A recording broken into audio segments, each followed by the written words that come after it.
Ben giderim kuyum. Babam beni kurtar. Babam hırsız yere hapse atıldı. Ben de askere alınıp fahişe yapıldım. Sadece askere alınıp fahişe yapılmak mı? Manu'nun gelin arabası. Neredeyse burada. Hemen onu götürün. Kapının önünde durup uğursuzluk getirme. Bu Huiming. Ben zor durumdayken kuzenimle evlendim. Hatta 8 yıldır seninle olan eşini bile aşağıladım. Sen insan mısın? Gelin geldi. Hemen götürün. Çocuğum. Çocuğum.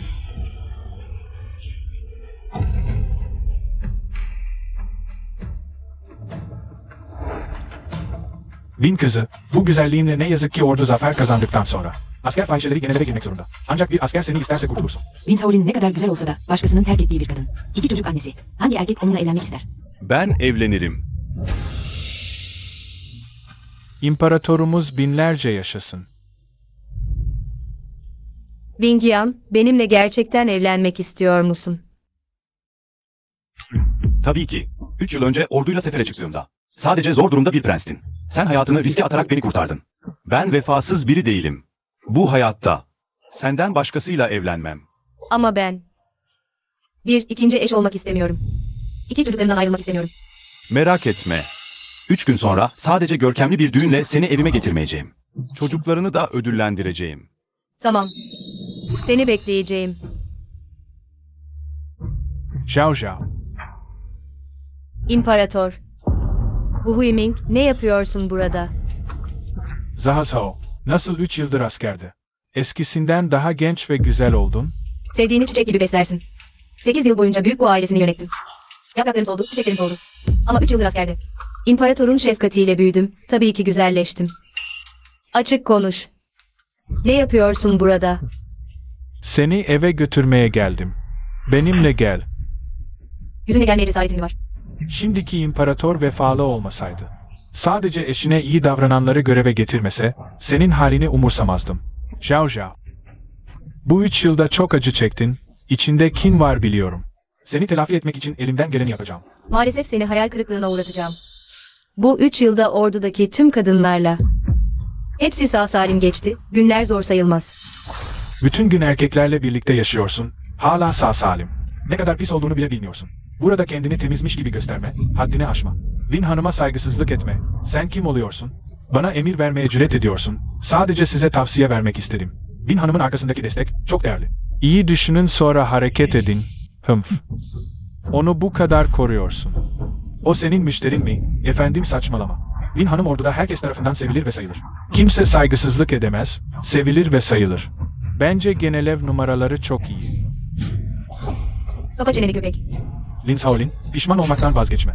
Ben iş bakanlığı müsteşarıyım, seni almaya geldim. Bu kadar yeter, benimle gelmezsen. Ordunun moralini mi yükseltmek istiyorsun? Bu Huiming, sana söylüyorum. Sadece seninle geri dönmüyorum. Çünkü kocamın beni almasını bekliyorum.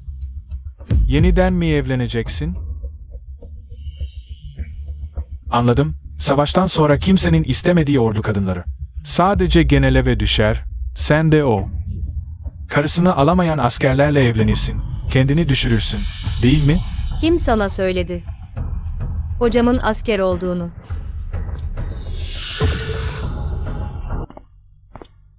Jier, Jelanini Salamla.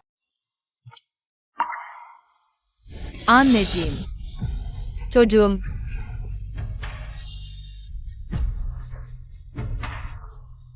Bu 3 yıl. Babam ve Lin Manro sana nasıl davrandı? Anneciğim. 3 yıldır yoksun. Babam işleri yoğun, bana zaman ayıramadı ama Lin teyzem var. Bana çok iyi davrandı. Sadece yemek içmek değil, derslerime de yardım etti. Anneciğim geri döndüğünde. Lin teyzemle rekabet etme, bizim evimiz. Lin teyzem olmadan yapamayız. Rekabet etmek. Baban gibi duygusuz bir insan. Sadece Lin Manro onu sever. Nasıl babama hakaret edersin? Ziyer. Anneciğim yeniden evlenecek. Bugün seni almaya geldim. Yeniden mi evleneceksin? Evet. İyi kadın 2 koca almaz, yüzün kızarmıyor mu? Ne diyorsun? Utanmaz diyorum sana. Senin gibi utanmaz bir anneye sahip değilim. Ziyer. Büyük baban haksız yere hapse atıldı. Annenin ailesini kurtarmak için. Askere alınıp fahişe oldu. Annenin çektiği sıkıntıları anlamalısın. Hepsi bahane. Eğer gerçekten bir sıkıntın olsaydı. Tüm başkent annemin askere alınıp fahişe olduğunu bilmezdi. Şimdi de rastgele bir aşağılık adama. Üvey babam yapıyorsun. Sen. Yeter. Anne son kez soruyor. Beni annen olarak kabul ediyor musun, etmiyor musun? Ölümüne bile kabul etmem. Aslında seni saraya götürüp veliaht ilan edecektim. Ama sen vazgeçtin. O zaman anne için üzülme. Peki, o zaman anne de seni oğlu olarak kabul etmiyor. Vijay, Senin yüzünden utanıyor. Gelmek istemiyor. olamaz. Vijay küçüklüğünden beri şefkatli ve saygılıydı. Nasıl bu kadar saygısızca konuşabilir? Kesinlikle bilerek engelliyorsunuz. Şimdi gidip ona kendim soracağım. Beni annesi olarak kabul ediyor mu, etmiyor mu? Bu kadar konuşmamın sebebi eve dönmek istemen. Sana bir eşek arabası hazırladık. Hemen bin. Ne kadar yapmacık, statün sadece eşek arabasına binebilir. Yoksa 8 mücevherle süslü bir araba mı bekliyorsun? Bayan Lin, 8 mücevherle süslü araba hazır. Anne zengin biriyle mi evlendi? Olamaz, orduda bir fahişeyle evlenmek isteyen. Sadece karısını alamayacak kadar fakir askerlerdir. Doğru. Annenin bu kadar bahane üretmesinin sebebi eve dönmek için bir bahane bulmakmış. Bayan Lin, Gu malikanesine geldik.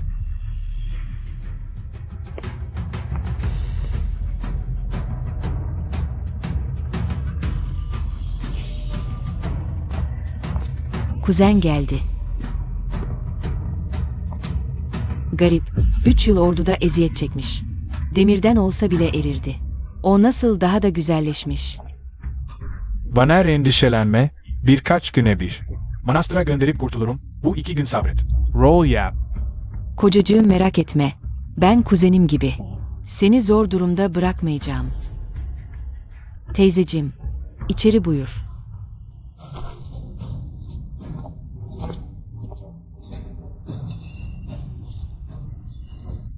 Gugu ailesi tam bir ejderha inine benziyor. Bu durumu hemen imparatora bildirmeliyim. Ziyer, bu senin çocukken en sevdiğin yeşil fasulyeli kek. Bekle. Gelin, teyzenin kullandığı bardakları, tabakları paramparça edin. Emredersiniz. Lin Monroe, bu ne yapıyorsun? Ben de ailemizi düşünüyorum. Teyze 3 yıl askerlik yaptı. Sayısız erkekle temas etti. Belki de bir hastalık taşıyordur. Ziyer, bundan sonra annenin dokunduğu hiçbir şeye dokunma, hastalık kaparsın. Lin Tease. Küçük efendiyi elini yıkamaya götürüyorum.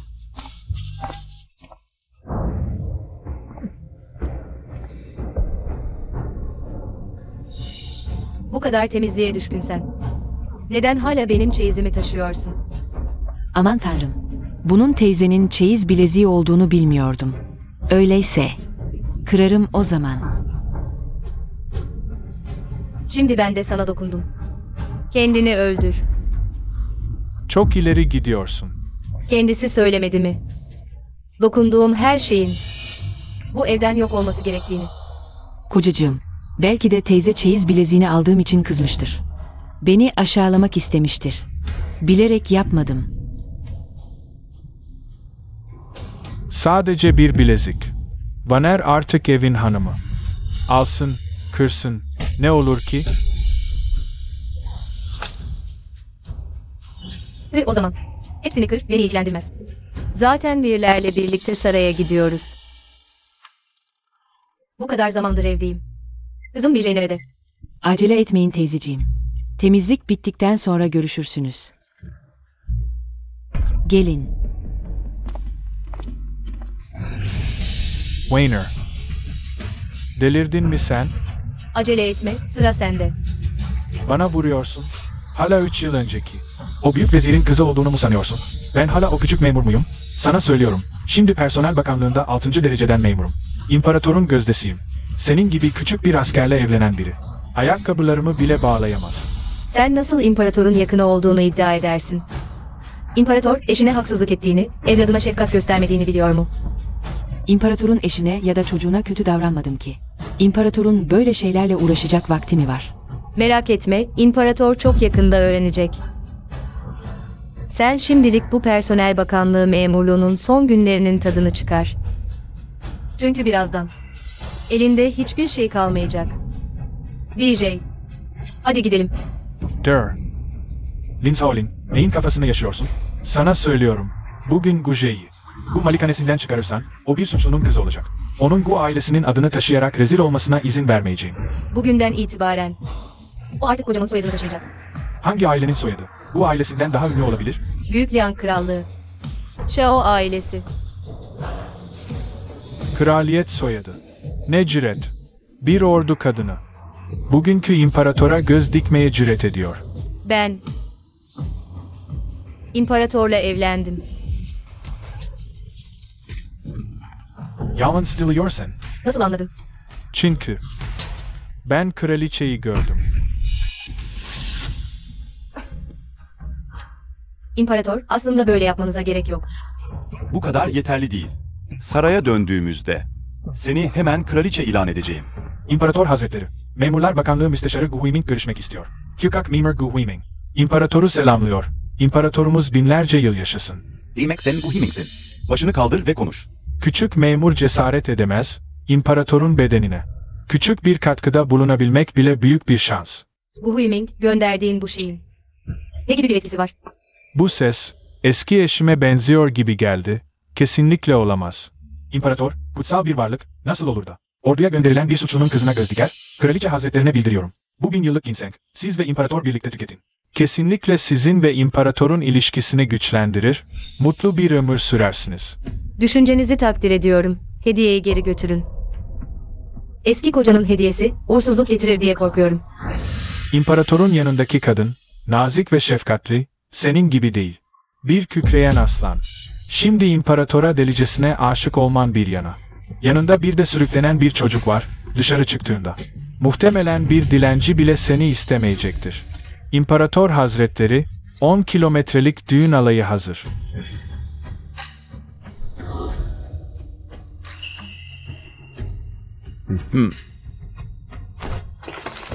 Majesteleri, kötü haber. Bayan Lin, bu ailesinin evine gitti. Tehlikede olabilir. Ne? Eğer Zaha Shao'ya bir zarar verirlerse, bu ailesinin tamamını katlederim. Hepiniz dinleyin. Yarım saat içinde Gu ailesinin evine varın. Hadi, çabuk olun. Hızlı, hızlı. İnanmıyorsanız sorun değil, en fazla yarım saat sonra. Majestelerinin düğün alayı burada olacak. Kocam, kuzenim gibi kraliçe taklidi yapmanın haberi yayıldı. Eğer müdahale etmezsek bize de bulaşır. Bu krala ihanet suçudur. Ne kadar düşüncelisin. 3 yıl önce kayınpederim, Bin Zaoli'nin babası, sadece bir düşman mektubu sakladığı için Bin ailesinin 130'dan fazla erkeği sürgüne gönderildi. Kadınları ise orduya alındı. Şimdi krala ihanet ederse, suçu daha da ağır olur. Bize bulaşmasına izin veremeyiz. Kuzenim, daha fazla zaman kaybetme. Bu ağır suç için. Ölmek istemiyorsan saçlarını kesip rahibe olarak günahlarından arınmalısın. Gitmezsem ne olur? O zaman beni suçlama. Tamam. Diz çöküyorum.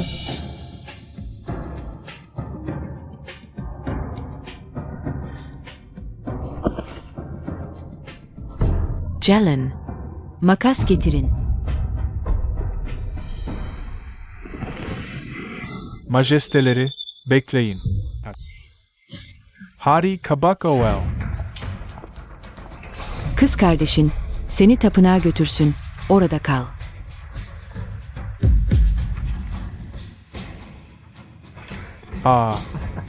Dua.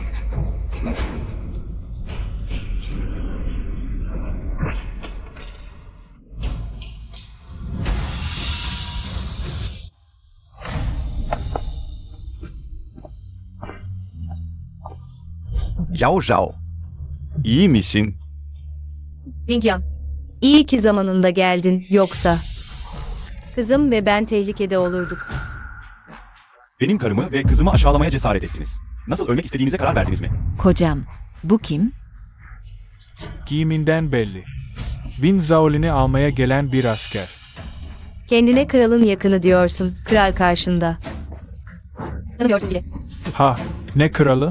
Bana göre bir sahtekar. Yeni imparatorun tahta yeni çıktığını kim bilmez ki? Boş zamanı olup da dolaşacak hali mi var? Sabah divanına bile. Sadece birinci dereceden büyükleri çağırıyor. Bugünkü kraliçe taç giyme töreni. Bizler gibi memurların imparatoru görebileceği tek fırsat. Demek kuzen, hiç kimsenin imparatoru görmediğine güvenerek onun yerine geçmeye cesaret etmiş. İmparator olduğunu söylüyorsun.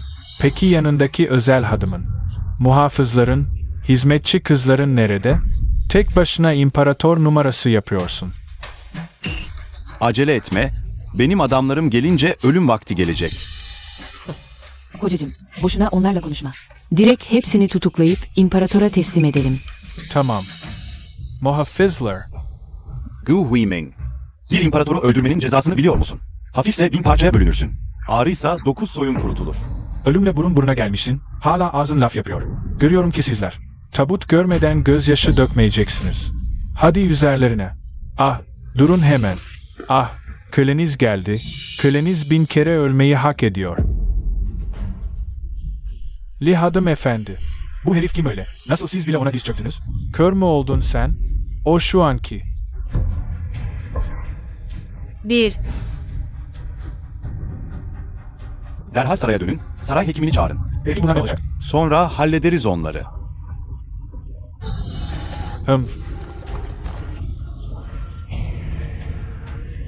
Saraya dönüyoruz. Only kırmızı düğün alayı, bu evlilik töreninin ölçeği. Liang hanedanlığı tarihinde bir ilk. Jinjalin Aygırteren. Kimdi acaba? Only kırmızı düğün alayıyla ikinci kez evlenen bir kadın alıyor. Muhtemelen statüsü de o kadar yüksek değildir. Banksa. Sadece parası olan, savuracak yer bulamayan züppe bir çocuk. Ama ya gerçekten annenin evleneceği kişi imparator ise? Saçmalama. Annenin statüsüyle. Var gücüyle çabalasa bile ancak zengin birinin küçük hanımı olabilir. İmparator onunla nasıl evlenir? Ama ya gerçekten kraliçe ise? Kesinlikle bizi affetmez. Öyle bir ihtimal yok. Gerçek imparator ve kraliçe şu an sarayda. Kraliçe taç giyme töreniyle meşgul. Dışarı çıkacak zamanı mı var? Baban haklı. Biz de vakit kaybetmeyelim. Zorlukla elde ettiğimiz Kraliçe Hazretlerinin taç giyme törenine katılma fırsatını değerlendirip hemen yola çıkalım. Başlangıçta sadece din sorayım. Benimle eve gelirsen hiçbir sorun olmaz. Şimdi bu olay sadece benim iyi itibarımı mahvetmekle kalmadı. Aynı zamanda büyük bir fedakarlık yaparak adaleti sağlamam gerekti. İmparatorun huzuruna çıkıp onun kraliçeyi taklit ettiğini ihbar etmem gerekiyor. Bu büyük bir ihanet suçu.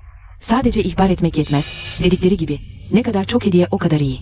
Kraliçeyi iyice kazanmak için bol bol hediye almalıyız. İhbar ve başarı işlerini konuşmadan önce bunu yaparsak işler daha kolay olur. Araştırma yaptırdım. Şu an alınabilecek en değerli şey. Şehrin güneyindeki o paha biçilmez altın süs. 10.000 altın değerinde. 10.000 altın. Hım. Laner, biliyorsun ki Lin Shaolin askere alındığından beri evde büyük bir gelir kaynağı kalmadı. Sadece benim maaşımla. Zar zor geçiniyoruz. 10.000 altın değerinde bir şey için. Bu eski evi satmam gerekecek. Zararın neresinden dönülse kârdır. Kocacığım, merak etme. Ne kadar harcarsak harcayalım. Bu gece 1000 katını geri alacağız. Bu çok karlı bir iş. Emin misin? Tabii ki. Eğer bu parayı geri alamazsak bile. Kraliçeyi kazanırsak, onun yastık altı sözleriyle. Bu ve Lin aileleri yeni imparator tarafından önemli görevlere getirilecek. O zaman bu parayı geri kazanmamız zor olmaz. Tamam. O zaman senin dediğin gibi yapalım. Ne pahasına olursa olsun bu hediyeyi alalım. Majesteleri, küçük prenses uyandı.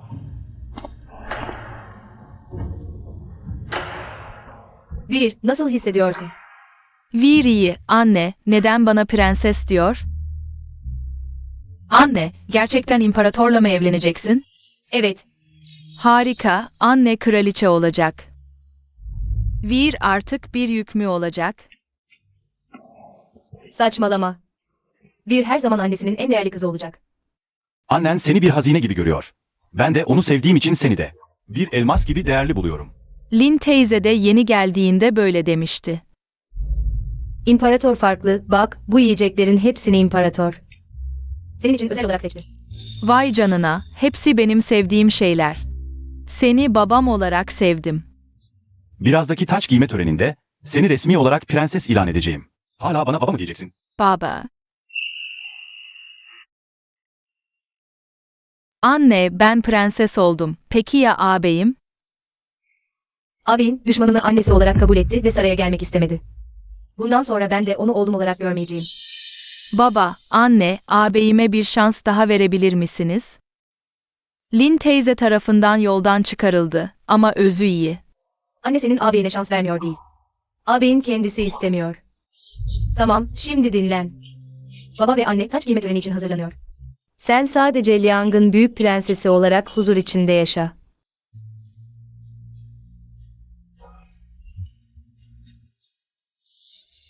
Ağabeyime gerçeği söylersek, saraya geleceğini bilirse. Kesinlikle annemle gelmek ister. 1. Bir neredesin? Hızlıca bir yeri bulmama yardım et. Emredersiniz. Ne bekliyorsunuz? Hemen arayın. Hızlı. Babanın kariyeri sorunsuz ilerleyebilir mi? Bu hediyenin kraliçeyi memnun edip etmeyeceğine bağlı. Binlerce altına mal olan altın sallantı. Kraliçe kesinlikle çok beğenecek. Lin Tease, Asil E.T. Taç giyme töreni başlamak üzere. Ağabey, sonunda seni buldum. Saraya nasıl girdin? Annem beni taç giyme törenine getirdi. Kraliçe gerçekten çok merhametli, herkesi içeri alıyor. Senin yerinde olsam, hemen aklını başına alır giderdim. Ağabey, öyle değil. Açıklamak için zaman yok. Ağabey, bana güvenmelisin. Hadi annemi bulmaya gidelim. Açıklayamazsam seninle gelmem. Sen Jariye'nin kız olmayı kabul ediyorsun. Ben Jariye'nin oğlu olmayı kabul ediyorum. Ağabey, annem kariye değil. O imparatorla evlendi. Aynı anneden doğduğumuz için. Seni benimle gelmen için uyarıyorum. Sizinle. Yoksulluk içinde yaşayıp insanların küçümsemesine maruz kalmak istemiyorum. Kuzen, kraliçe rolü yapmaya alıştın galiba. Kızının Liang'ın büyük prensesi olduğunu mu söylüyorsun? Yalan söyleyeceksen inandırıcı olsun. Kraliçe bile olsan, imparator başkasının çocuğunu prenses olarak tanımaz. Ziyer, hemen annenin yanına git. Gidersen Liang'ın veliaht prensi olacaksın. Gitmiyorum. Hımph. Lin teyze kraliçe için. Binlerce altına mal olan altın sallantıyı hediye olarak hazırladı. Babam da size ihbar mektubu yazarak büyük fedakarlık yaptı. Bu ikisi sunulduğunda ailemiz bir anda yükselecek. Şimdi beni çağırmanın nedeni. Bizim sizi geçmemizden korkman değil mi? Bu oyuna gelmeyeceğim. Ziyer senin gözünde. Annen gerçekten bu kadar kötü biri mi? Hımph. 1. Anne şans vermiyor değil. O abin istemedi. O halde akrabalık bağlarımızı koparalım. Ben Bin Shaolin ile Gusi. Artık hiçbir bağımız kalmadı. Aynı şekilde. Bu Huiming, kızım Gu Wei ile de. Baban kız ilişkisini kesiyoruz. İşte bu. Getirin kalemi. Bundan sonra biz annem ve kızım, sizinle artık hiçbir bağımız yok. Umarım pişman olmazsınız. Asıl pişman olacak olan sizsiniz. Madem ilişkilerimizi kestik, bizi acımasız bulmayın. Muhafızlar, alın isyancıları. Kimmiş isyancı? O bir deli değil. Ne oluyor burada? Muhafız komutanı, bu ikisi kraliçe ve büyük prenses adına isyan planlıyorlar. Hemen alın onları. Bay Gu, yanlış anlıyor olmalısınız. Ben sizinle geliyorum. Keşke özür dileseydin de bu hale gelmeseydin. Şimdi anladın mı? Artık çok geç. Bu Huiming. Eski karın koca olduğumuz için. Son bir kez uyarıyorum seni. İleride karması dönecek, hesabı sorulacak. Taç giyme töreninde hallederim seni.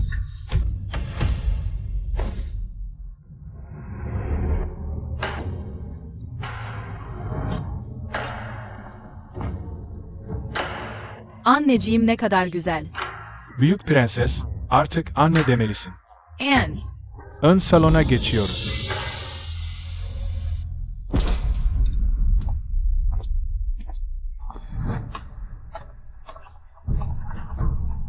Bayan Gu, ne hediyesi getirdiniz acaba? Ay, Bayan Gu'nun hazırladığı altın sallama broş. 1000 yıllık nadide bir hazine, değeri 10.000 altın. Bu paha biçilmez hediye kesinlikle. Kraliçenin beğenisini kazanacak. İleride Gu ailesi, yükseleceği zaman bizim kocamıza da yardım edin ha. Tabii, hallederiz. Kraliçe geldi.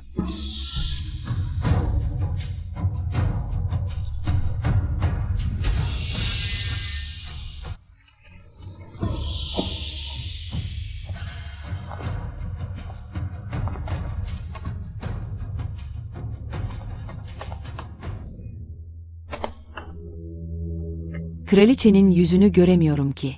Acelemiz ne? Kraliçe dönünce görürüz. İmparator çok yaşa. Fermanı okuyun. Kabul ediyorum. Tanrı'nın izniyle, İmparator fermanı, bereket ve bilgelik dolu. Liang İmparatorluğuna atandı. Lafını bil. Aynı soyadını taşıyan çok kişi var. Tesadüf işte. Fermanımız budur. Teşekkürler İmparator.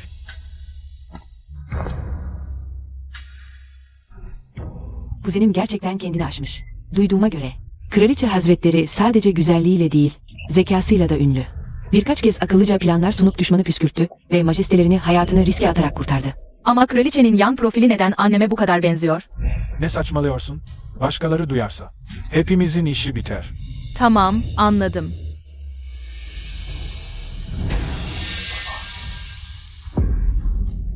Aman haddini asma. Cüretkar çocuk. Kraliçenin huzurunda nasıl ayağa kalkarsın? Ölmek mi istiyorsun? Çocuk cahil. Affedin efendim. Bu çocuğu iyice eğiteceğim. Kraliçeyi rahatsız etmeyecek. Bir daha olmasın. Evet, bir daha asla. Bu Huiming. Lin Monroe. Birazdan sergileyeceğiniz performansı merakla bekliyorum. Hediye vermeye gidin. Kraliçe Hazretleri, hazırlık yaptım. Çekilin. İşler Bakanı'nın eşi Lin Vanro. Kraliçe Hazretlerini tebrik ederim. Altın sallantılı bir çift hediye ediyorum. Umarım beğenirsiniz. Ben nasıl böyle değerli bir hediyeyi hak ederim? Bu ses neden? Şu alçak Vince Howlin'e benziyor. Çok şükür. Az kalsın kraliçenin gazabına uğruyordum. Az önce. Herhalde hayal gördüm. Kraliçe Hazretleri ne kadar asil. Vince Howlin olamaz. O suçlu bakanın kızı. Kraliçe çok mütevazı. Kraliçe Hazretlerinin bu kadar başarısı varken. Elbette hak ediyor. Cüretkar Lin Monroe. Herkes bilir ki Liang ülkesi 3 yıllık veba yüzünden harap oldu, yetenekler tükendi. Memurlar harcamaları kıstı. Sen sadece küçük bir bakanın eşisin. Nasıl bu kadar değerli bir hediye alabiliyorsun? Ne kadar rüşvet yedin? Aldın alın teriyle kazandığı paraları. Cüret edemem. Edemez misin? Bu ailesinin yıllık maaşı.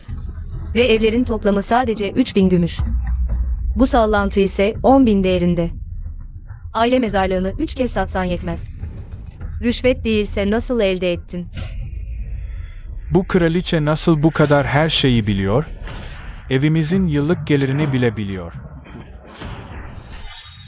Acaba bu altın sallantıyı çaldınız mı? Yanlış anladınız. O açık annemin ailesi tarafından kapatıldı. Baba,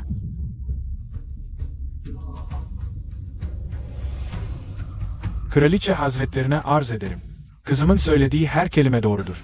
Küçük bakanımız tanıklık edebilir. Doğru. Saray Üniversitesi Başkanı Lin Dian. 30 yıldır devlet hizmetinde. Gerçekten de bazı birikimleri var. Ama duyduğuma göre sen geçenlerde damadın bu Huiming ile ortak bir banka açmışsın.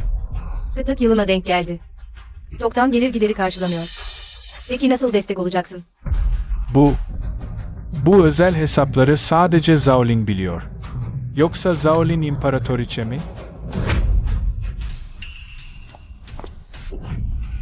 Cüret, imparatoriçenin yüzüne bakmaya cesaret ediyorsun. Kanuna göre 30 sopa cezası verilecek. Muhafızlar. Lütfen bağışlayın, imparatoriçe. Lütfen bağışlayın. kocam sadece bir anlık aklını kaybetti. Lütfen büyük kalpli olun. Artık üzerinde durmayın.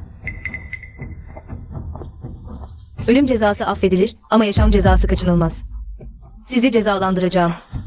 Bu ve Lin aileleri. Her biri 10.000 altın bağışlayacak. Bu hediye ile birlikte afet bölgesine gönderilecek. 10.000 altın.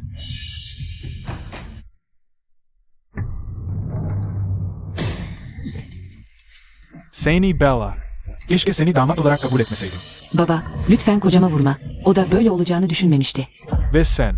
Aile iflasçısı. Yaşlandığımda bile senin yüzünden itibarımı kaybedeceğim. Her şeyimi kaybettim. Baba, Büyük prenses geliyor.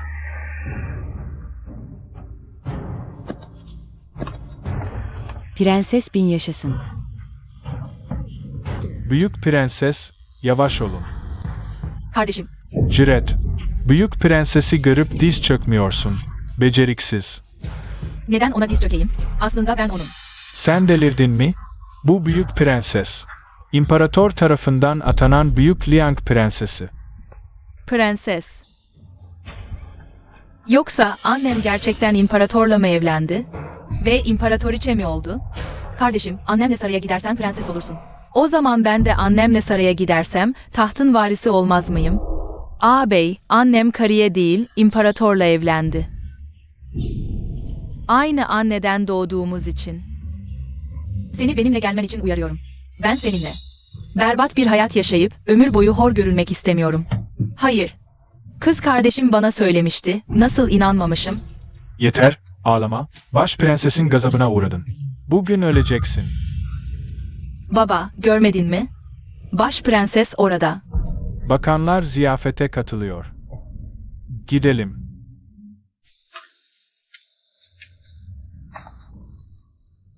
O pis kız nasıl bu kadar? Zenginlik ve lüks içinde yaşayabilir. Bunların hepsi benim olmalıydı, anne. Pişmanım anne. Sen deli misin? Az önce ben sadece yanlışlıkla kraliçeye baktım diye neredeyse öldürülüyordum.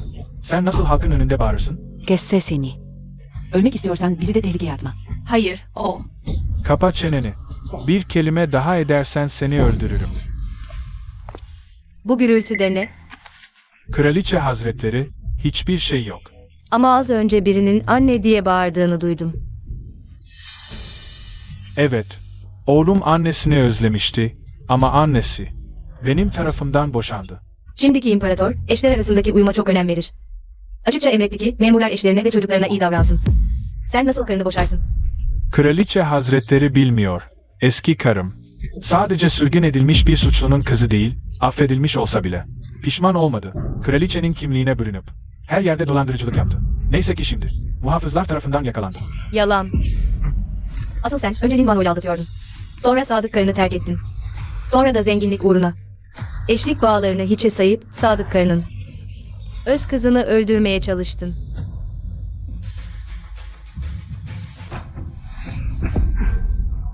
Sana soruyorum, değil mi? Mutlaka yanlış gördüm. Kraliçe asla Winzaolin olamaz. Kraliçe Hazretleri, bu iftira. Bunların hepsi Winzaoli'nin. Tek taraflı iddiaları. Kampta birçok müşterisi vardı. Eğer kocam ve benim hakkımda iftira atan bir şey söylediyse. Kralles Hazretleri, lütfen inanmayın. Lin teyze, lütfen sus. Kes sesini. O kadınla anne oğul ilişkisini kestin. Hala onu savunuyorsun. Banro haklı. Kesinlikle Winzaolin. Bana iftira atıyorlar. Lütfen Kraliçe Hazretleri adaleti sağlasın. Baba, sen de konuşma artık. Kes sesini. Berkeline daha edersen. Seni oğlum olarak tanımam. Neden kimse beni dinlemiyor? Tabii ki çünkü. Hepsi bencil ve kendini beğenmiş aptallar. Başkalarının tek bir sözünü bile duymak istemezler. Sadece güçlü ve etkili birinin önünde eğilmeye mecbur kalırlar. Bu Huiming, Lin Monroe. İkiniz de başınızı kaldırıp bakın. Ben kimim? Kraliçe Hazretlerine minnettarım.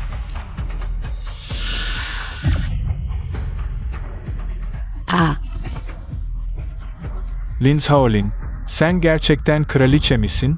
Ne? Benim önümde bu kadar süre iftira attın. Şimdi mi korkuyorsun? Olamaz. Bu nasıl mümkün olabilir? Size söylemek istedim ama siz konuşmama izin vermediniz.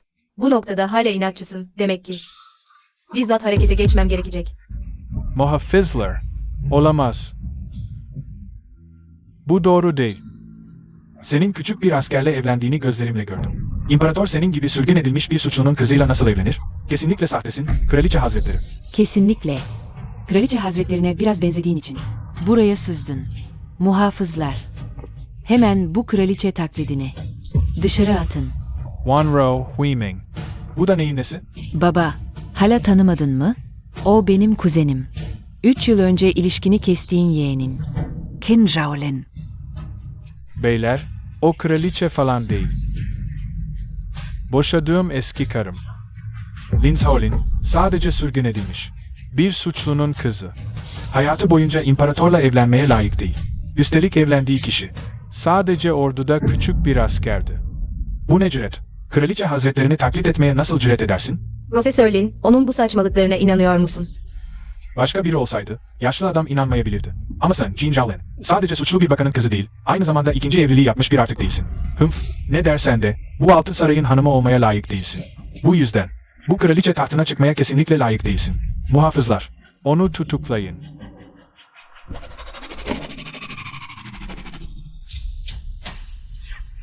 İmparator geldi. Bittin sen, imparator geldi, kesinlikle senin sahte olduğunu anlayacak. Sen sahtesin. Çok iyi. İmparatorun yanında, kesinlikle büyük bir başarı olarak sayılacaksın. İmparatorumuz binlerce yıl yaşasın.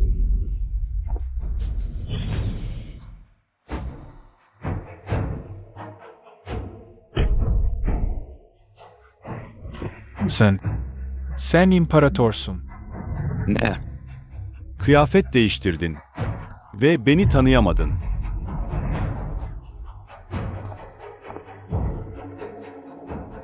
Kocam.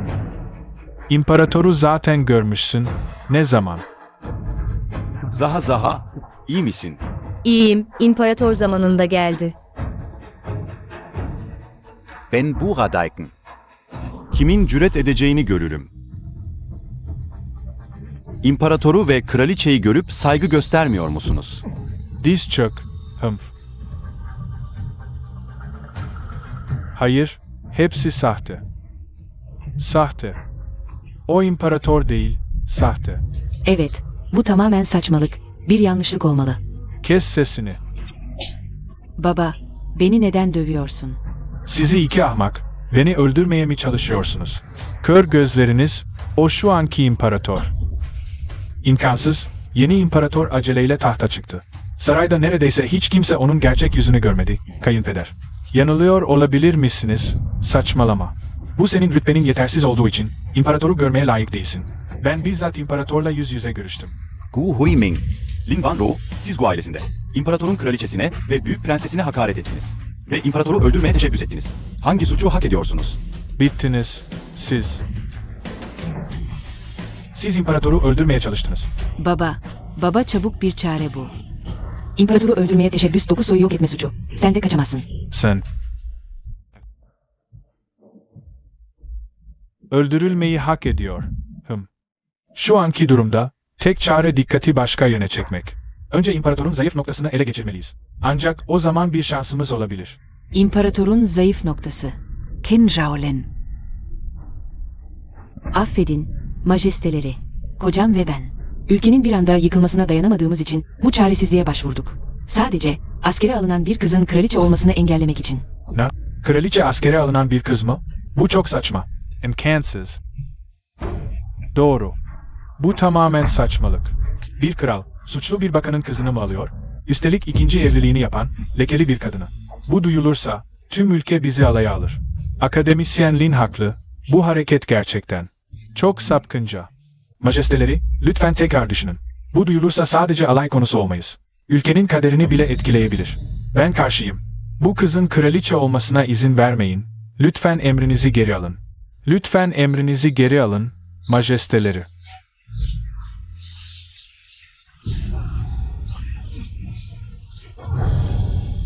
Majesteleri, bakın, sadece ben değil. Tüm bürokratlar da kabul etmiyor. Ve bu milyonlarca halk da asla kabul etmez. Kim dedi bürokratların kabul etmediğini?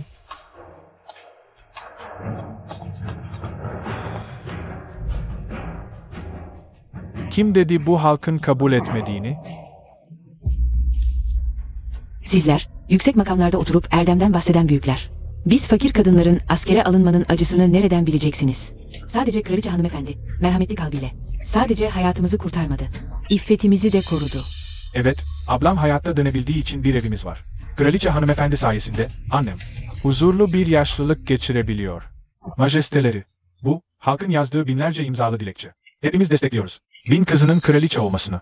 Teşekkürler kraliçe hanımefendi. Bin yaşa, bin yaşa, binlerce yaşa. Kalkın, hemen kalkın. Bu kraliçelik makamı onundur. Win kızını destekliyoruz. Ben, Bakanlar Kurulu üyesi olarak, onun bu halkı kandırma numaralarını göremeyecek kadar saf mıyım? Sonuçta, sadece aşağılık biri. Eğer kraliçe olursa, Sadece Liang hanedanının saf kanını kirletir. Ben ve 6 bakanlık şiddetle karşı çıkıyoruz. Ülkemizin yasalarına göre 7 kişi birleşip görevden alırsak yeni bir hükümdar seçme hakkımız var. Majesteleri hala inat ederse bu yaşlı vezir majestelerine bir soru soracak. Tahtı mı istiyorsunuz? Yoksa güzelliği mi?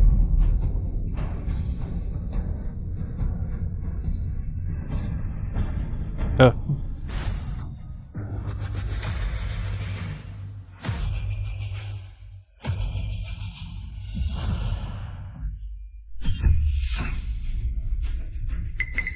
Hı.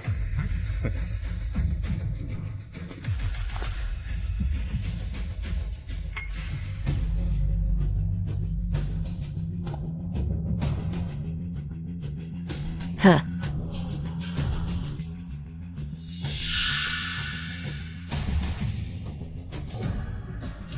Susun. Bugün kim kraliçeye saygısızlık ederse onu öldürürüm.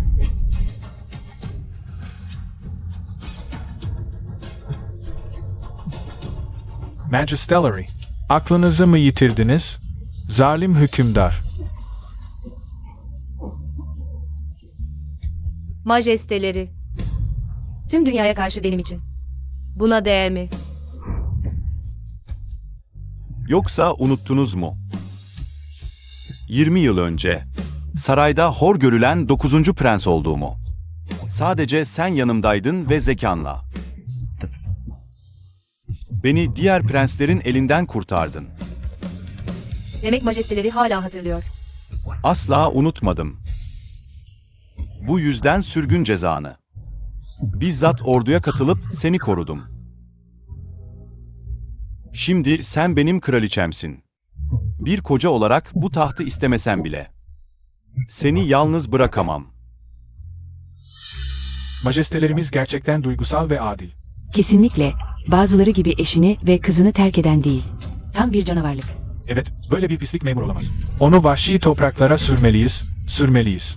Memur olamaz, sürgün edilmeli, evet, memur olamaz. Sürgün edin, siz ne yapıyorsunuz? Sürgün edin. İsyan mı ediyorsunuz? Kayınpeder, ne yapmalıyız? Hükümdar bu kadar kör, halk da büyücü kadının peşinde. Görünüşe göre bu yaşlı vezir ölümle ispatlamalı. Baba yapma. 3 hanedanın veziri, ülkenin direğisiniz. Siz olmasaydınız bu refah olmazdı. Ölürseniz, bu saraydakilerin yüzü nasıl kalır? Kocam, çabuk konuş. Evet, kayınpeder, ölemezsiniz. Bizler ölümle ispat ederiz, lütfen emrinizi geri alın. Beni mi tehdit ediyorsunuz? Majesteleri böyle söyleyemez, asıl siz. İmparator hasta yatarken fırsatı kolladınız. Önce yapıp sonra söyleyen, kafasına göre takılan sensin. Şimdi sizi uyarmaya çalışıyoruz. Hatanda ısrar etme. Eğer hala inadında diretiyorsa, tahttaki eski imparator bunu öğrendikten sonra, korkarım tahtınız daha ısınmadan elinizden gidecek. Sürü beyinsiz. Hiç hazırlıksız savaşa gireceğimi mi sandınız? Ne demek istiyorsun? Kayınpeder, onun blöfüne kanmayın. Blöf yapıyor. Ben 3 yıl can pazarında savaştım. Sadece şansa güvenmedim. Tahttaki imparatora haber vermek mi istiyorsunuz? Pekala. Ben size yardım edeyim. Tahttaki imparator geldi.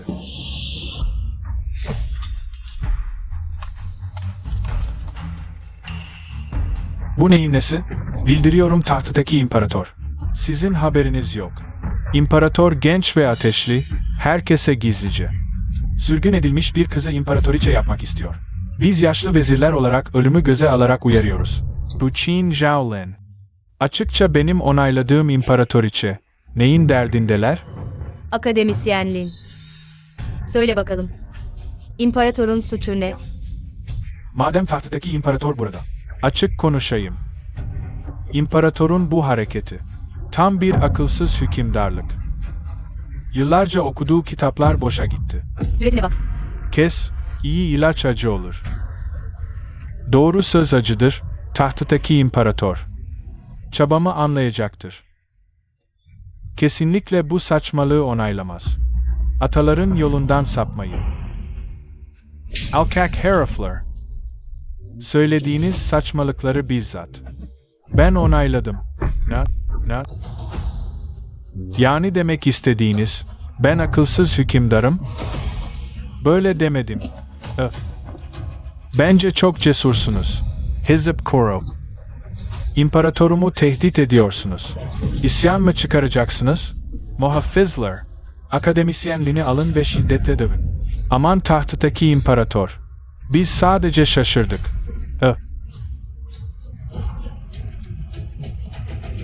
Sizlere gelince, sinsi aileniz. Baba, Sonra sorguya çekin. bekle biraz. Zahazhao, biliyordum ki hala benden vazgeçemiyorsun. Yanlış anladın. Ben sadece intikamımı kendim almak istiyorum. Ha, gerçekten de iyi gelinimsin. Gel. Bu ejderha kırbacı, bugün özel olarak sana veriyorum. Bununla, yukarıda zalim hükümdarı, aşağıda açgözlü bürokratları dövebilirsin. Teşekkürler baba.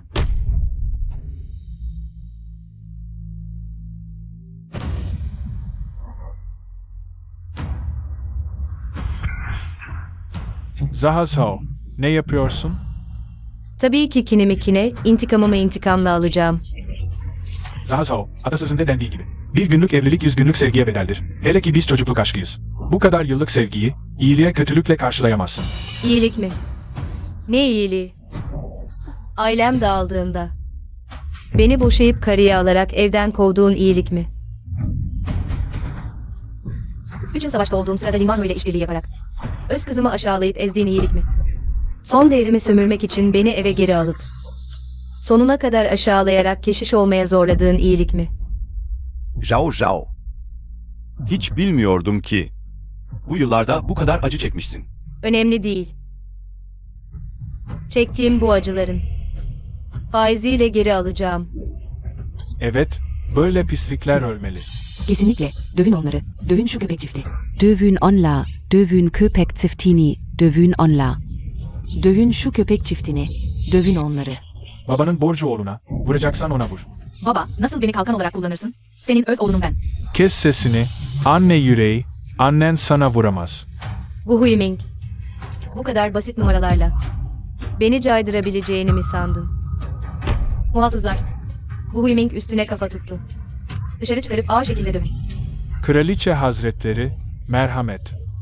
Kocacığım. Sana kendim vurmam, elim kirlenir.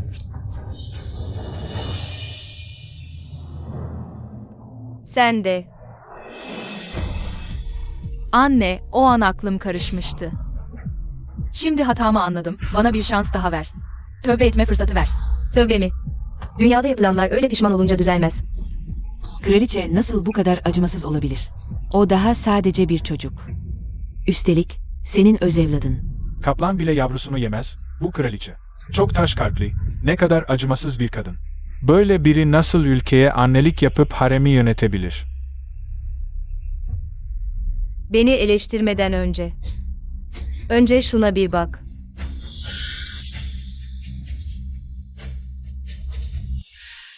Bu saraya girmeden önce.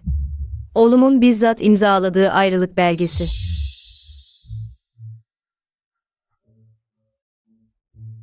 Bundan sonra biz annem ve kızım olarak sizinle. Artık hiçbir bağımız kalmadı. Umarım pişman olmazsınız. Pişman olacak olan sizlersiniz. Ziyer. O zaman şu an pişman olacağını hiç düşünmüş müydün? Evlat. Düşmanı anne olarak kabul ettiğinde. Lin Monroe ile rekabet etmememi söylediğinde. Kötülüğe yardım ettin. Lin Monroe'nun bana zulmetmesine izin verdiğinde. Hiç pişman olacağını düşünmüş müydün? Öyle değil. Anne lütfen açıklamamı dinle hepsi. O beni kandırdı. Ne saçmalıyorsun? Saray dışındayken.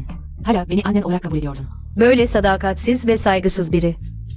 Asla benim oğlum olamaz. Gut sie, sen Victans ve sadakatsisin. Bugünden itibaren sınavlardan men edildin, ömür boyu devlet hizmetine giremezsin. Böylece tüm hayatım mahvoldu. Lütfen imparator ve anne merhamet edin. Kardeşim, geçmişte seni aç görüp sana Bir lokma yemek verdiğimi hatırla. Lütfen benim için yalvar, merak etme. Annemi reddettiğin o andan itibaren. Artık benim ağabeyim değildin. Ben annemin öz evladıyım, asla senin gibi.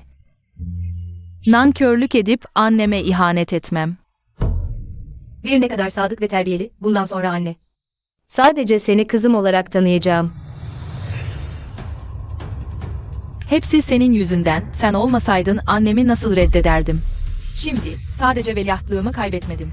Kariyerim de mahvoldu. Sen gerçekten çok kötüsün. Bunların olacağını nereden bilebilirdim? Suçlayacaksan. Sadece sen bu nankörü suçlayabilirsin. Kendi kazdığın kuyuya düştün. Sırf annemi kıskandığın için. Annemi tapınağa, rahibe olmaya zorladın. Gerçekten çok ileri gittin. Doğru, asıl suçlu henüz cezalandırılmadı. Sen ne yapmak istiyorsun? Babam.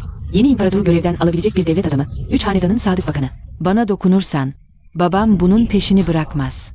Babam tahttaki imparator tarafından bizzat cezalandırıldı. Bu yaşta dayak yemeye dayanıp dayanamayacağını bilemem. Eğer şans eseri hayatta kalırsa, rütbesi 5 derece düşürülecek ve artık saray toplantılarına bile katılamayacak. Ondan sonra onun gücüne nasıl güvenip hava atacaksın?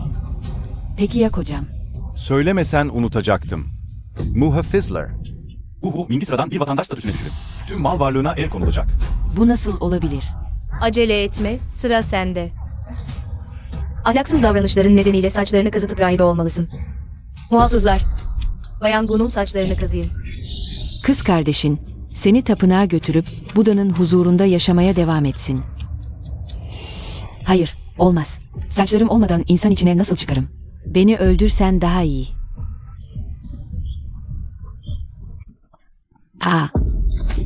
Amanın, Kraliçe Hazretleri, Lin Nanro, bayıldı.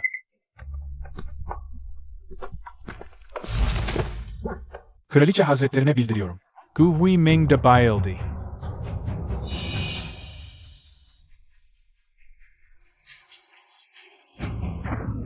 Amanın, Baba. tahttaki imparator, neden kan kusuyorsunuz? Muhafızlar. Babamı odasına götürün. Bugün tahttaki imparatorun sağlığı iyi değil, kan görmemeli. Şimdilik sizi affediyorum. Umarım gelecekte hiçbir şeyiniz kalmadığında yine de mutlu bir çift olursunuz. Anne şefkati ve çocuk saygısıyla. VR, hadi gidelim.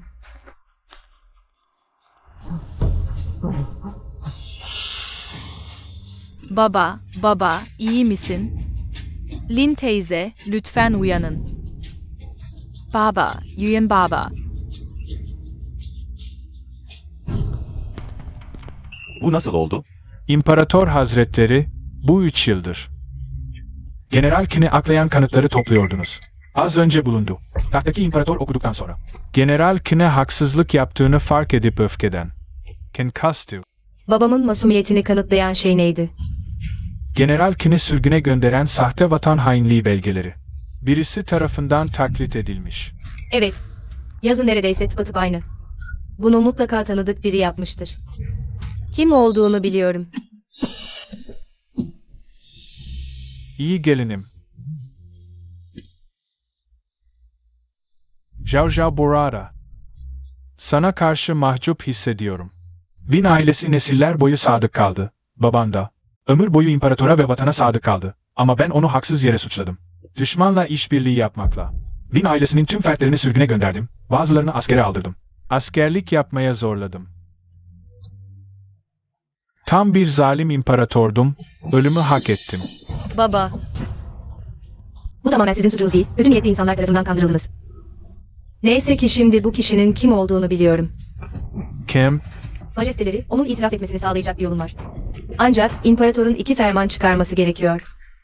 2 değil, 200 bile olsa kabul ederim. Söyle, nedir bu iş? İlk ferman. Babamı ve sürgündeki Win ailesini geri çağırmalı. Ve onun için bir karşılama ziyafeti düzenlemeli. Sorun değil. Peki ikinci ferman?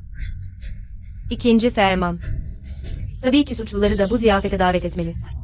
Babam ve aileme yüzleşmelerini sağlamalıyız. Özür dilerim ve hayatlarını ödeyeceğim. Pekala, hemen fermanı hazırlatacağım. Ferman budur. Teşekkür edin, kabul edin.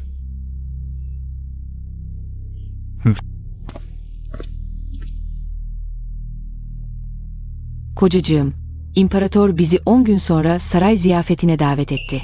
Acaba bir tuzak mı? Belki bir bahane bulup gitmesek? Hayır, bu ziyafete kesinlikle gitmeliyiz. Ah, anladım. Annem bana ve babama acımış olmalı. Bu yüzden imparatora yalvarmış. Babamın görevine iade edilmesi için bir fırsat yaratmış. Doğru, annenin sert görünüp yüreği yufka olduğunu biliyordum. Üstelik biz çocukluktan beri birlikte büyüdük. Nasıl bu kadar acımasız olabilir? Sarayda sergilediği. Sadece imparatora ve diğerlerine oyun oynuyordu. Dedikoduları bastırmak için. Kinschauen, sehnen. Hala ne kadar hilekar olduğunu hafife almışım. Kocamı benden çalmaya çalışıyorsun. Gerçekten iyi bir haber bu. Sen bu ziyafete gitme, evde çamaşır yıka, yemek yap. Kaynanana bak. Evde çamaşır yıkayıp yemek yapmamı, kaynanama bakmamamı söylüyorsun.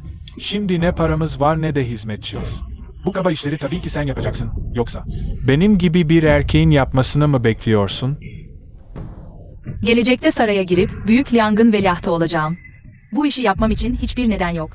Ama doğduğumdan beri hiç böyle şeyler yapmadım ki. Ne demek istiyorsun? Eskiden evimiz yoksulken Zansao bu işleri yapardı. Hiç şikayet etmeden. Sana gelince neden bu kadar direniyorsun? Kocacığım, sinirlenme.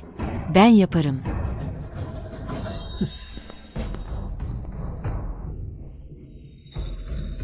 Sorun değil.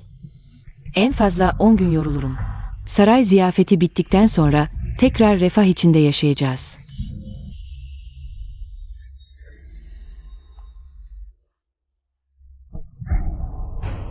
Anne, ne demek istiyorsun?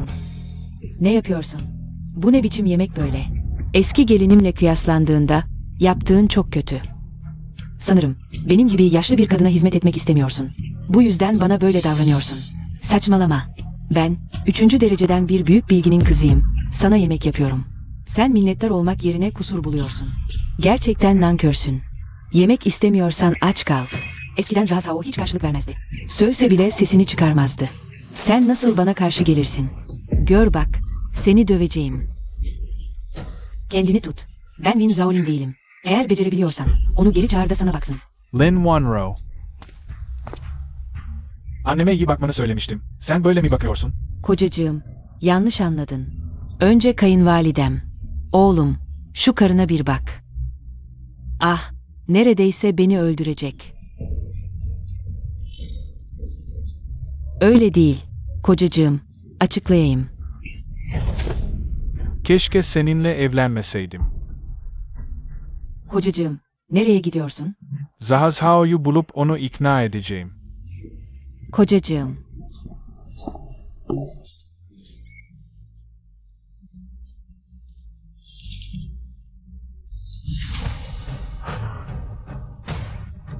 Kraliçe Hazretleri sana defol diyor. Ne? Defol mu? Aklımı kaçırmışım. Şimdi o bir kraliçe. Nasıl bir erkekle gizlice buluşabilir? Başka bir gün, uygun bir bahane bulup onu tekrar göreceğim.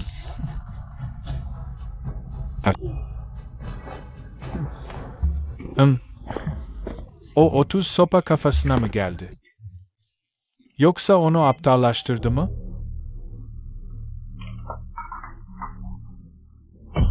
Bu pis işleri eskiden o alçak kadın ve kızı yapardı. Ne zaman benim gibi bir hanımefendi. Bunları yapmak zorunda kaldı. Bu hale geldik, hala havalar atıyorsun. Şu haline bak, yaşlı ve çirkin. Zahashao'nun 1/1000 kadar bile değilsin. Onu kötülemeye ne hakkın var? Ben bu hale senin yüzünden geldim. Ben hiç iş yapmamış, el bebek gül bebek büyütülmüş bir hanımefendiyim. Ama şimdi... Kızım, kötü haber, baban dövüldü. 30 sopa attılar, hala kıpırdayamıyor. Hadi git bir bak. Anne, ne oldu? Neden babama doktor getirmediniz? Hepsi senin yüzünden. Şimdi evde bir kuruş bile yok. Doktora nereden para bulalım? Damat. Hadi biraz para ver de kayınpederine doktor getirelim. Evet kocacığım. Yalvarırım. Olacak iş değil. Eskiden Zahasao hep eve para getirirdi. Sen ise savurgan bir karısın. Üstüne ben para mı vereceğim? Şu sapsarı yüzünü görünce midem bulanıyor. Üstelik 3 yıldır evliyiz, bir çocuk bile doğuramadın. Daha para istemeye yüzün var mı? Bir kelime daha edersen. Seni boşarım.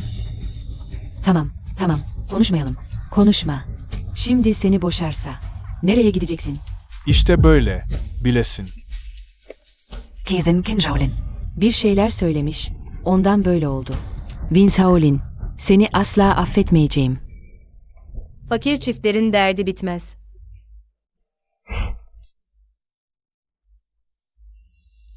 Demek ki Lin Manro bunun tadına bakmış. Getirin onu. Emredersiniz. Muhafızlar. Kraliçe, halkın kocasını çalıyor. Ha? Kraliçe bu kadar edepsiz mi? Duydum ki kraliçe, sürgün edilmiş bir suçlunun kızıymış, böyle şeyler yapması. Şaşırtıcı değil. Kes, ne saçmalıyorsun? Tutuklayın onu. Kraliçeye teslim edin. Götürün. Götürdüler. Haydi, ne oluyor? Vince Haolin, kocamı baştan çıkardın. Aramızı bozdun.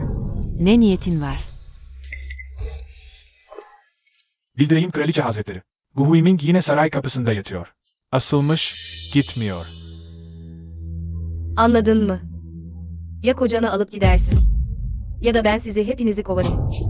Nasıl olur da mümkün olabilir? Kesin ona bir şeyler söyledin. Bu yüzden böyle oldu. Sinek boş yere konmaz. Gu Huiming ayrıca dedi ki, oğlunuz Guzhi çok ciddi bir hastalığa yakalandı. Sizden bir saray hekimi çağırmanızı rica ediyor. 2 gün önce iyiydi, bugün nasıl bu kadar kötüleşti? Tamam. İçeri gelsin. Evet. Lin Manro, bugün sana göstereceğim. Sinek sinektir, pislik her yere konar. Zhao Zhao. Zahazhou, sonunda beni görmeye geldin. Biliyordum ki hala beni seviyorsun. Yarım adım daha atmayı dene bakalım. Zahazhou, 8 yıllık karı kocayız artık. Nasıl hala utanıyorsun? Burada başka kimse yok. Senin Lin Manro'un yok mu? O zamanlar kendi ağzından söylemiştin. Lin Manro şarkı söyler, dans eder, anlayışlıdır. Benden 1000 kat daha iyi.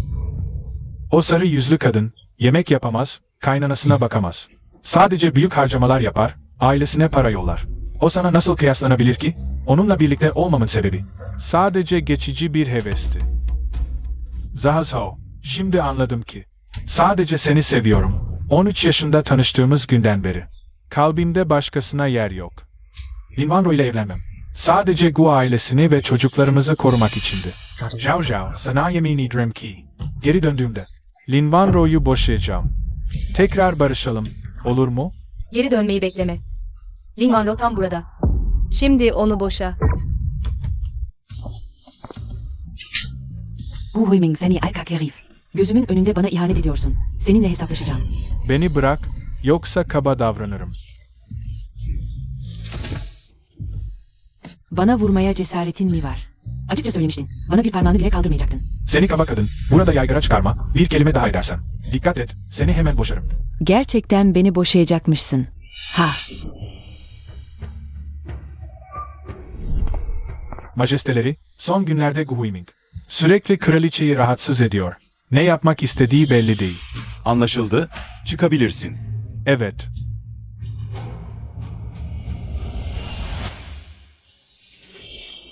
tamam. Gidiyorum. Sadece ben gidersem. İmparator sizin ihanetinizi ortaya çıkarabilir. O zaman bakalım bu kraliçelik nasıl sürecek? Biraz daha konuşmayacak mısın? Zahazhou, yapma artık. Biliyorum, beni boşayıp başkasıyla evlendiğim için kızgınsın. Bu olaydan sonra artık öfken geçmiş olmalı. Nasıl bu kadar emin olabiliyorsun? Hala seni önemsediğimi. Eğer fikrimi değiştirmem için değilse, neden kendini bu kadar iyi korudun? Neden kendini bu kadar güzel süsledin? Bu hale gelmemin sebebi. Tamamen imparatorun sayesinde. İmparator? Nasıl olur? Onu sevmiyorsun ki. Onu seviyorum. Güzel konuşuyorsun, sırf o imparator diye. Hala bu kadar körü körüne inanıyorsun. Seninle evli olduğum bu 8 yıl boyunca. Sadece beni kötüledin, ezdin ve bu sözde evde hapsettin. Gece gündüz çalıştım, fedakarlık yaptım. Ama tek bir sevgi gösterisi bile görmedim. Sonunda, senin ağzındaki sararmış yüzlü kadın oldum. Bu 3 yıllık seferimde. İmparator sadece beni korumakla kalmadı. Aynı zamanda içimden geçenleri cesurca söylememi sağladı. Beni destekledi, yanımda oldu. Bugünkü halime gelmemin sebebi. Liang'ın 1. kadın stratejisti olmam. Bana sevmenin çiçek yetiştirmek gibi olduğunu o öğretti. Kendini sevmenin de aynı şey olduğunu o gösterdi. Ne sevgisi? En acımasız olan imparatorluk ailesidir. Hem de. Bu yaşında artık çocuk doğuramazsın. Seni daha ne kadar sevebilir ki? İnatçı.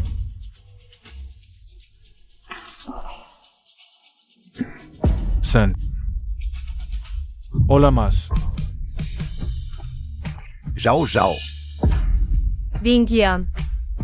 İyi misin? Sıradan vatandaş Gu Huiming, imparatorun huzurunda. Eğer kraliçeyi baştan çıkardığımı duyduysa. Mahvoldum. İmparator. Sarayımda ne işin var? Bunları sonra konuşuruz.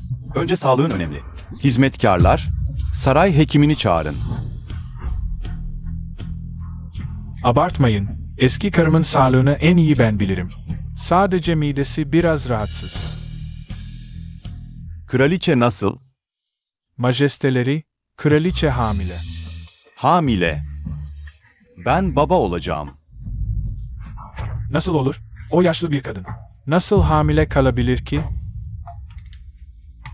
Yanlış teşhis olmasın. Kralı aldatmak büyük suç. Onlarca yıldır sarayda hekimlik yapıyorum. Hiç yanlış teşhis koymadım. Hayatım üzerine yemin ederim, kraliçe sadece hamile değil. Aynı zamanda ikiz bekliyor. Biri kız, biri erkek. Harika. İkizler. Ödüllendirin, büyük ödüller verin. Teşekkürler majesteleri. İzin verirseniz çekiliyorum. Doktor, eşim 3 yıldır çocuk sahibi olamıyor. Bir reçeteniz var mı? Bana da bakın lütfen.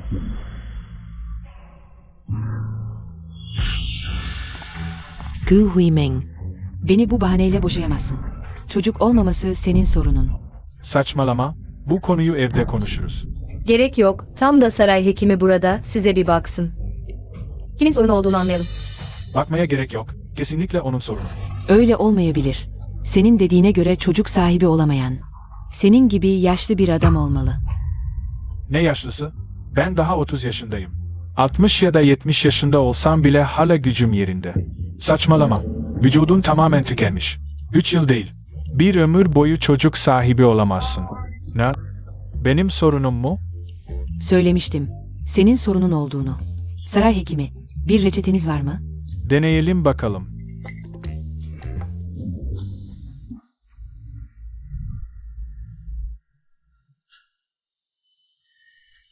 Unutmayın, bu ilacı sadece erkekler alabilir. Kadınlar alırsa zehirlenir, özellikle hamile kadınlar. Kokusunu bile alsalar, anne ve bebek ölebilir. İkisinin de ölmesi iyi olur. Neden ben neslimi devam ettiremeyim? Sen ikiz doğurabiliyorsun. Teşekkürler saray hekimi. Saray hekiminin bana verdiği şeyi ben almalıyım. Olmaz. Cüret. Kraliçemi ve veliahtımı öldürmeye mi kalktın? Majesteleri öfkelenmeyin. Sadece bir kaza oldu. Muhafızlar. Efendim, onları hapse atın. Ona kıyamıyorsun. O arkasındaki asıl suçluyu ortaya çıkarmak için önemli. Onu babamın suçsuz olduğunu kanıtlamak için kullanacağım. Peki, senin dediğin olsun. Şimdilik öldürmeyelim. Ama cezasız kalmayacak. Gu Huiming Saraya Izin Sitzkirdi. Onu dışarı sürükleyip 50 sopa vurun. Daha vuruyorsun. Geçen seferki daha iyileşmedi. Az konuş sen. Canını bağışlamamız bile büyük lütuf. Kalk, hadi git. Bu sefer diğer tarafından vurabilir misiniz? Olmaz.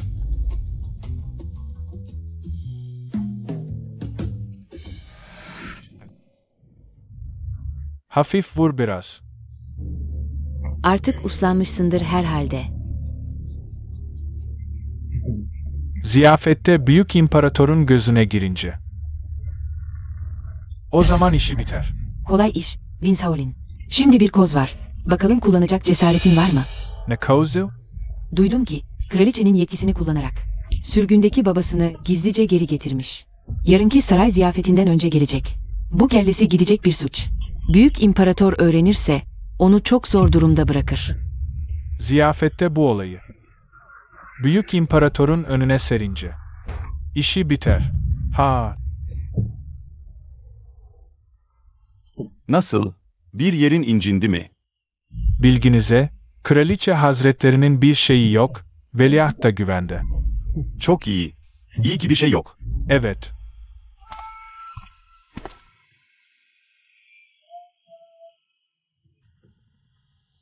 Wing-Yan, bana hala söylemedin. Neden odamda saklandığını? Çünkü senin için endişelendim. Guhu Iming'i çağırdığına duyunca. Çok telaşlandım. Biliyor musun? Seninle birlikte olacağımız bu günü ne kadar bekledim. 18 yaşındayken Soğuk Saray'da hor görülen 9. prenstim. Öyle. Sen ise ünlü General Kın'ın kızı. Başkentin güzelliği, zekası ve stratejileriyle. İç konseye girmiş bir bilge kadınsın. İmparator beceriksizlerden nefret eder. 9. prens bugün. Böyle zıplarsa ölse bile. İnsanlar tarafından küçümsenir. O günkü gülüşün kalbimi çaldı. Başkası giremez artık. Demek ki babanız. Uzun zamandır plan yapıyormuş. Her şeyi beklerim. Ama bir şey var ki... Bekleyemem. Ne?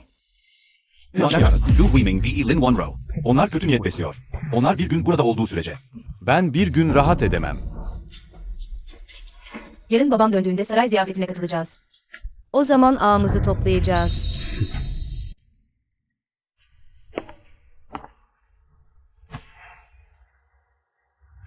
Yine de içim rahat değil. Yoksa ben de seninle gelip kayınbabamı karşılayayım mı? Bir imparator her gün dışarı çıkmaz. Ben ve kızım. Babamı karşılamaya gideceğiz. Endişelenme baba, Vir annemi koruyacak. Pekala. O zaman ben ve baba sarayda. Ziyafet hazırlayıp sizi bekleyeceğiz. Tamam. Herkes geldiğinde babamın adını temize çıkarabiliriz. Ayrıca bu Wing ve Lin Monroe'nun kötülüklerinin cezasını çekmesini sağlayabiliriz. Shower Dondum. Kayınbaba. Damn it. Neden sadece sen varsın? Sabah ve diğerleri hem onu Şinyalı, Lin Songjuan'ın endişelenmesinden korktuğu için. Onu evden kovduğum gerçeğini sakladı. Bu iyi oldu. Bana çok iş çıkardın kayınbaba. Zaha Sao yemek hazırladı. Mutfakta sizi bekliyor. Anlaşıldı. Hadi mutfağa gidelim. Hey Mei. Hayır. 3 yıldır kızımla görüşmedik. Beni karşılamaya neden gelmez? Kayınbaba, Zhao Zhao Hamley. Onu yormak istemedim. 2 çocuğu da evde bıraktım. Onunla vakit geçirsinler diye. Sizi bekliyoruz. Ailece bir araya geleceğiz. And Kansas. Zhao Er'in karakterini en iyi ben bilirim. Kendisi gelemezse bile. Mutlaka 2 çocuğu beni karşılamaya gönderildi. Bu bir nezaket kuralıdır. Asla unutmazdı. Bir. Burada saklan ve hareket etme.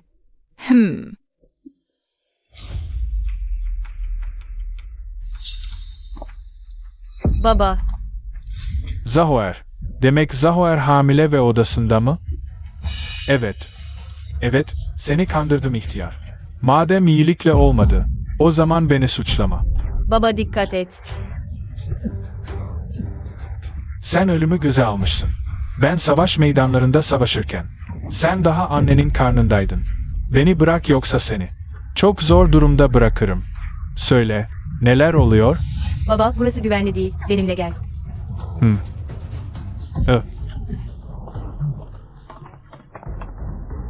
Bir. Dua. Enişte, gerçeği bilmek istemiyor musun? Gerçek şu ki, o boşandı. Şimdi o senin damadın değil, benim kocam. Ne diyorsun? Kızımın kocasını mı çaldın? Beyler, bakın, size yalan söylemedim. O gerçekten kraliçe. Vin Shaolin'in babası, suçlu bakan. Qin Songquan. Ne? Kızım boşandıktan sonra. Kraliçe mi oldu?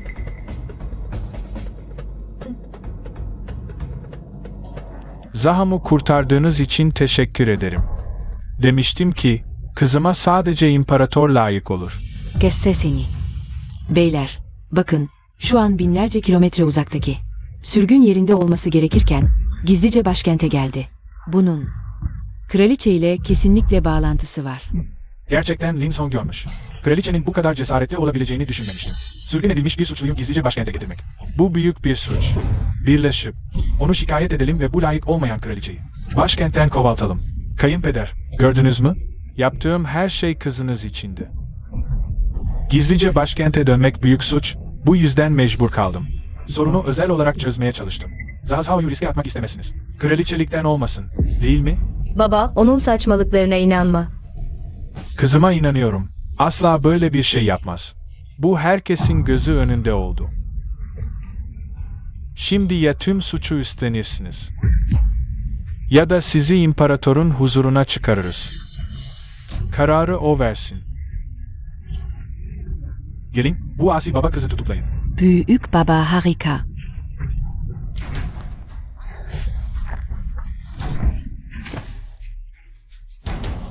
Yaşlı herif, teslim ol yoksa zor kullanacağım. O senin öz kızın. Baba. Bu insanlık dışı şeye. Bunları söylemek faydasız. Bana bırak. Eski imparatorun.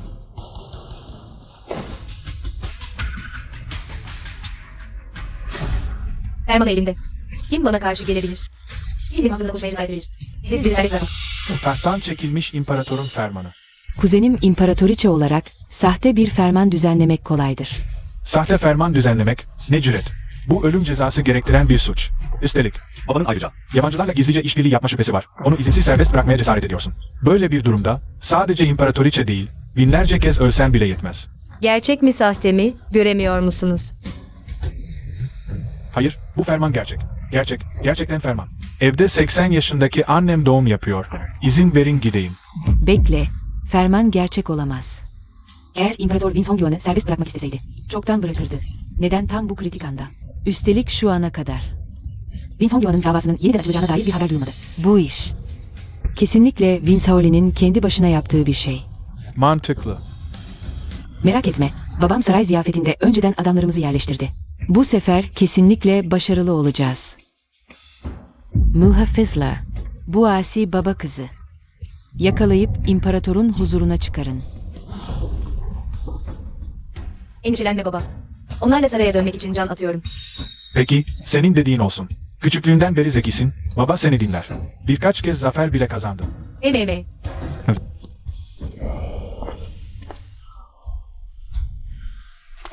İmparatoriçe neden hala gelmedi? Bir şey mi oldu? Olmaz. Gidip bakmalıyım. Endişelenmeyin imparatorum, imparatoriçenizi. Büyük prensesinizi ve kayınpederinizi getirdim. Yoksa asi mi demeliyim? Ne diyorsun? Girin.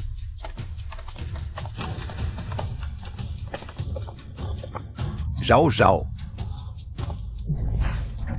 Wingyan.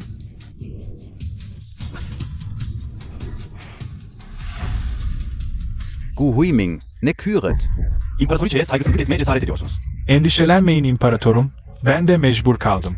İmparatoriçenin düşmanlarla işbirliği yaptığına dair kanıt buldum. Kanıt. Ne kanıtı? Yoksa uyduruyor musunuz? Nasıl mümkün olabilir? Kanıt işte burada. Bu nedir? Bu Zeyn'in serseri. Hırsızlarla çarpışma mektubu. Ben olay yerine yakalandım. Saçmalık. Yaşlı adam 3 yıl boyunca kalemini tutmazdı. Bunu sen bırak. Her neyse, deliller inkar etmek istemiyor. Bana göstereceğine inanmıyorum. İşte bu şekilde. Kanıtları yok etmek için özel kanunları kurtarın. Tamam. Zaha, sen de bir göz at. Ha, Beni tutuklamaya mı?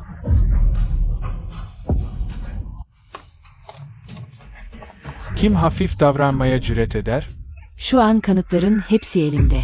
İmparator da bu gizli mektuba güvendi. Win klanını mahkum eden imparator. İmparatora karşı mı? Evet, davayı çözen valiydim. Bayan Gu için ifade verebilirim. İmparatorun dışına taşındı. Tamam, o zaman ben de. İmparator geldi. İmparator çok hasta değil mi? Nereden bilebilirim ki? Kanıt getir.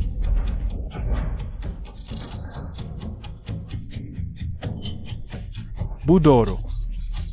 İşte bu. Beklenmedik bir şekilde. Eski bir general olan Qin'in notlarını taklit eden sen oldun. Eski bir general olan Qin'i çerçeveledi. Onu düşmana ihanet etmek için çerçeveledi. Beni yanılttı general. Nö. Bunu nasıl anladınız? Sen benim kuzenimsin. El yazısını biliyorum ama sadece bana geri vermek için.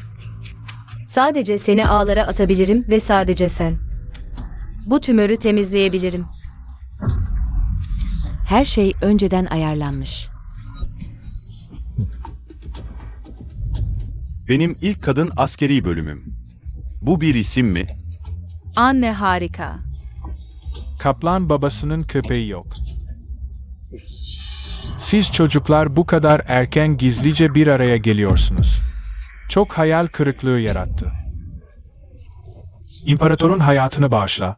Ben de bu kadın tarafından aldatıldım. Büyük bir hata yaptı. Kappa Seneni. Hepsini yakalayın.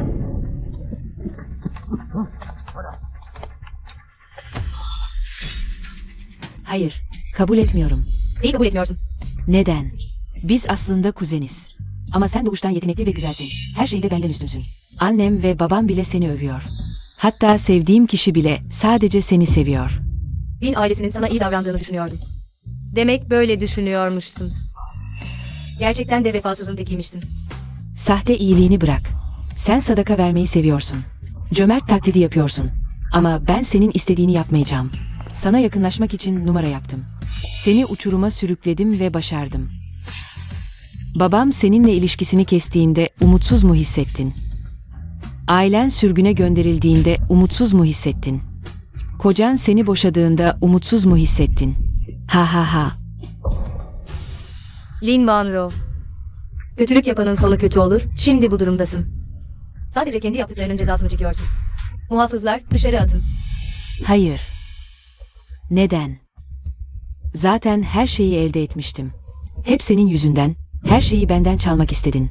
Sana karşı hiçbir şey yapamayacağımı mı sanıyorsun? Bekle, kesinlikle pişman olacaksın. Ha ha. Kötü haber, pusu var.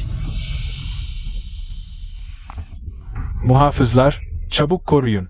Suikastçı var. Ha ha ha. Ne olursa olsun, onu bulmalısınız. Bekleyin. Sizi asla affetmeyeceğim. Ha ha ha. Baba, iyi misin? Lin ailesinin çok fazla isyancısı var. Sen de hamilesin. Baban gerçekten endişeli. Hiçbir hata olmasın diye.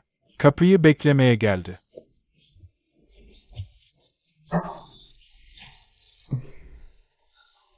O zaman teşekkürler, kayınpeder. Baba, ne gibi bir tehlike olabilir ki? Var. Ağabey öyle dedi. Bir, neden Ziyer'i saraya getirdin? Ağabey dedi ki, Lin Monroe'nun yerini biliyor. Anneye söylemek istedi, ben de onu saraya getirdim. Nasıl öğrendin? Lin Van Roon'un yerini. Anne, çocuğun birçok hata yaptığını biliyor. Belki de söylediklerime artık inanmayacaksın. Anneciğimin inanmasını da beklemiyorum. Ama gerçekten hatamı anladım. O taç giyme töreninden sonra. Gu ailesinden ayrıldım. Diyar diyar gezdim. Dün geceye kadar. Şehrin dışındaki ıssız bir yerdeydim. Lin Monroe'yu ve suikastçıları gördüm. Sık ormanların içinde gizlice hareket ediyorlardı. Yanlarında biraz kulak misafiri oldum. Amanın.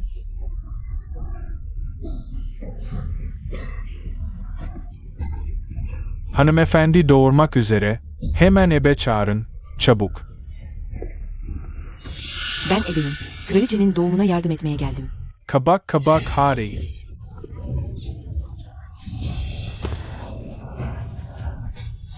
Sen kimsin? Neden seni hiç görmedim? Ne kadar da unutkansın kuzen. Beni bile tanımadın. Lin Monroe. Yüzün nasıl böyle oldu? Hep senin yüzünden kuzen. Takipten kaçmak için. Yüzümü mahvetmek zorunda kaldım. Ama bir yüzüm, senin ve ikizlerin 3 canına karşılık. Değdi. Ha ha ha.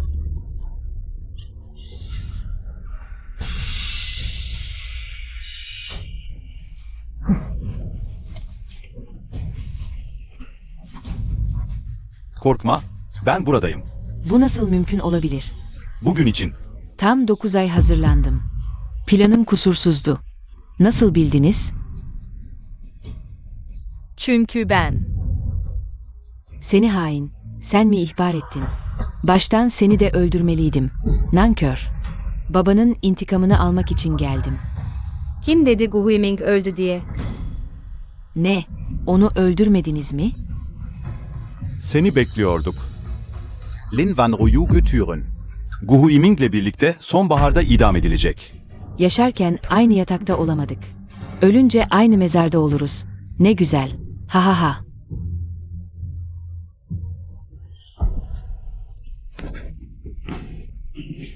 Hayır, gerçekten. Gerçekten doğurmak üzere. Ah.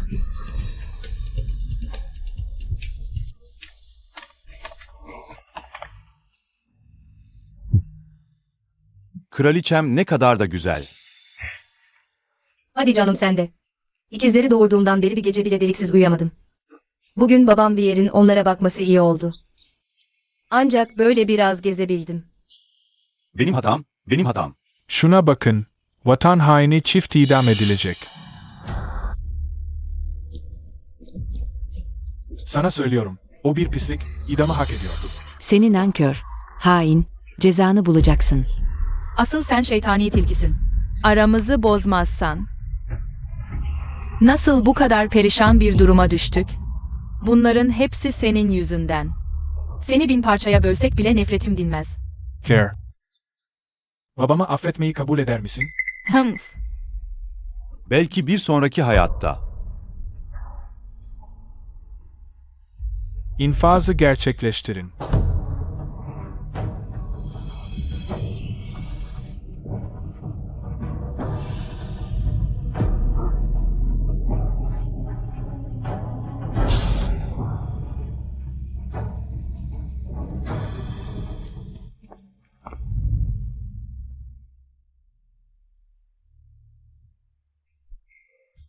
Soraya Dunlam. Ayrıca Vir de bizi bekliyor. Tamam. Hin. Ah. Dikay.